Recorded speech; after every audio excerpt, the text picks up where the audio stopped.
দীর্ঘদিন বিয়ের জন্য পাত্রী না মেলায় মানসিক অবসাদে ভোগে শেষমেশ গলায় দড়ি দিয়ে আত্মহত্যার চামটা গঞ্জরির চওড়া এলাকার এক যুবকের। চামটা অঞ্চলের পশ্চিম চামটা গ্রামের চন্দ্রকান্ত বর্মন, বয়স 28 অথবা 29। পিতা শিবনাথ বর্মন আজকে দুপুরবেলা বাড়ির পূর্ব দিকের ঘরের ধর্নার মধ্যে গলায় দড়ি দিয়ে আত্মহত্যা করে।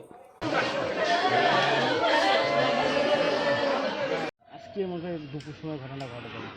ওর প্রতি শুয়ে রাখি নিজে যদি কাউ হলে তখন তো কান্দা না হবে, তখন তো শুয়ে কতগুলো দাও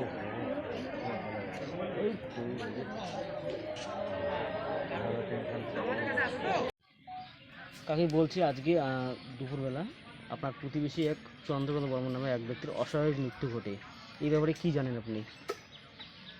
আর কি জানি, আমরা তো উপকার যাচ্ছি উপকার যাচ্ছি। আজ আসলাম, আসি হ্যাঁ গরু আনাই আর এলা বাবাকে বাড়ির সন্ধ্যে নেছে বেড়ে নেছে আর চিকিৎসা কিনা কাছি একলাই একলাই। তারপর আমার বাড়ি মাঝে আর মনে ওদি দৌড়ছিল, মনে দিয়ে আসি না চিকলি না এদি এসে মনে চিকলি না।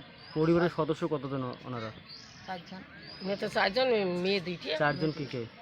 2টি মেয়ে আর ছেলে একটা। মেয়ে হল 2টি, ও 2টি না বিয়ে হয়েছে। বর্তমানে কতজন রয়েছে? বর্তমান 3 জন। 3 জন, হ্যাঁ 3 জন। মানে ওনার দুটো মেয়ে আছে, বিবাহিত। হ্যাঁ। আচ্ছা, তো কি কারণে এমনটা করলো সে, জানেন কিছু? কি কারণে এলা করলি এলা মেলা কি হল? আপনার নাম? আপনার নাম কি? এই জায়গাটার নাম? গুঞ্জর